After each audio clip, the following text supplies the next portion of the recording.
As a nation, we have faced extremely tough times in the past, and we will certainly face some tough times in the future. I believe that the strength of America lays within its people, not its government. As President Reagan once said, government is not the solution to the problem, government is the problem. In today's economy, it's important that the government work to help people through the private sector.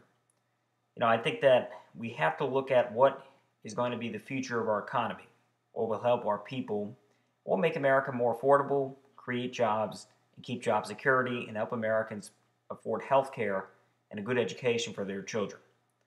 The question that we have to ask ourselves is where to start. Where do we start? Well, change does begin with us, and that's why I encourage you to call your elected officials and to tell them we can cut taxes, we can cut spending, and we can help people through the private market. You want to know how to help America? Well, I'm going to share some ideas that I have with you. I think the best way to help America is not through increasing the size of our government. The Democrats in Washington believe that increasing the size of government and government intervention in our economy somehow helps Americans. Republicans are divided. Some Republicans have ideas and some don't. I believe that we have to have ideas in order to help our economy grow. The first step is to fundamentally cut wasteful spending. Some things that the federal government presently spends money on, such as agriculture, ethanol, the Department of the Interior, transportation, are things that are best left up to our states. Some of your governors will say, well, we have to raise taxes because we have lost federal aid. But that cannot be an excuse, for there are always ways to make ends meet within living within your means, even if it means living with a little less. I believe that any governor who wants to raise taxes to pay for these programs are simply being fiscally irresponsible. I am a strong opponent of tax increases. I believe tax increases hurts the typical family and small businesses. But I believe on the federal level, the government has to do something differently. We have to stop spending so much money in these programs that are best left up to the state government. Sometimes these programs are necessary and sometimes not.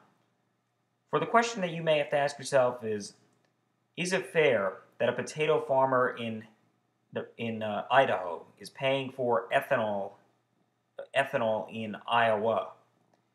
Is it fair that the taxpayers of Florida who have a good infrastructure are paying for bad infrastructure in Michigan? It's a question of fairness. We have to reprioritize. We have to balance our budgets. We have to cut spending and taxes. You want to know how to help families provide health care? I'd say we expand S-CHIP to every single child in America. S-CHIP was a good concept that was implemented badly. What S-CHIP should be is a program, the funding from S-CHIP that is given to the states by the federal government should be required under federal law to be spent through the private sector. We could have government help people, not take over their lives. Government has no right to deal with anybody's health care, yet they should only be there to help people afford health care for their children. That's why when the funding goes to the states should then spend that money through the private market paying for health care for children. S-CHIP was a good concept that was implemented badly by the federal government. For adults who need health care, I think we should try to, first of all, I think what we have to do is we have to have an employer-based health care plan through the private sector. We will give tax cuts to employers that provide their employees with health care and have a fee so the government can subsidize health care for those who don't get employer-based health care through the private sector. Some employers are not able to afford it. That's where you have government subsidies come in and help folks through the private sector. But none of this should be a government takeover. Those who are unemployed, basically them and their families already are eligible for Medicaid. So really, it's really a non-issue. But I think we have to have an employer-based healthcare system through the private market. We have to provide healthcare to every single child in this country through the private sector. It can't be a government effort. The government shouldn't have any say in anybody's healthcare decisions, and the government should only spend money through the private sector, not through enriching itself. You want to be able to preserve Medicare and Social Security? Well, that's another important issue. Middle-class families, which I describe as middle-class people, which I generally describe as making under $150,000 a year, I believe should be just as entitled, are still entitled to have Social Security, Medicare, and they should have the option of having a private account. Not, it doesn't have to be mandated, it is an option. The problem is Washington politicians continue to raid the Social Security and Medicare trust funds. I think we should have a constitutional amendment that says the funding for Social Security and Medicare should only be spent on Social Security, Medicare. Wealthy people, those making over $150,000 a year, should have no more Social Security and Medicare benefits. Uh, Another thing we have to do to help families, we have to invest in worker retraining programs.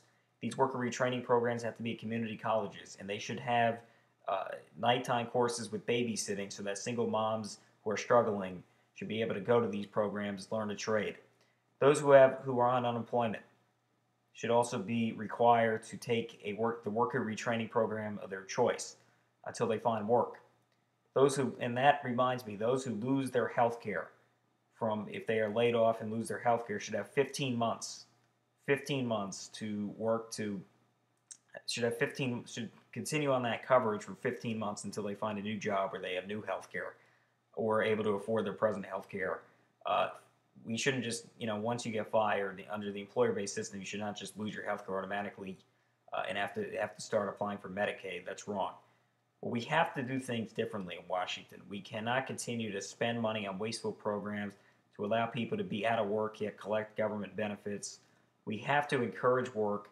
We have to look at the industries of the future.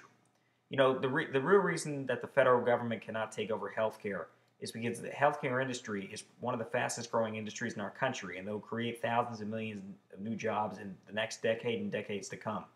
We cannot have a government takeover to slow down that growth. We have to take a look. I support, that's one industry that will enrich our country's economy. But we also have to look at the president's energy policy. I agree with investing in green jobs. I also want to see the president add nuclear power and offshore drilling. What I don't want to see is cap and trade, which is basically a tax increase on American companies. What I don't want to see is the president increase fuel efficiency standards to 35 miles per gallon. That's not up to the president. That's up to the auto companies and, more importantly, the auto consumers. We need a government that's effective, that's helpful, that spends less, that taxes less, and that works harder to put the needs of ordinary people in front of the needs of themselves. America has faced extraordinary challenges in the past. We have seen that our government has failed in some ways and succeeded in others. What we do know is that when it comes to the economy, government is not the solution. The private sector is, hard work is, people are, and we need to make sure that the government helps the private sector succeed, not by taking it over. As Republicans, we understand that big government is not the solution, it's the problem. Most Democrats in Congress apparently have a different view. They are entitled to their view, but let me just tell you that they've been proven wrong. The Great Society was a miserable failure. Our party failed to keep government effective over the past 8 years. But as many mistakes as we've made, the Democrats have done more damage over the past few months. We need to stop, and we need to take our country in a new direction. A new direction change begin with us. I think it's time to call our elected officials and say, reprioritize, cut taxes, cut spending, help families, and you can help people through the private sector better than you can through the federal government. Thank you, and God bless America.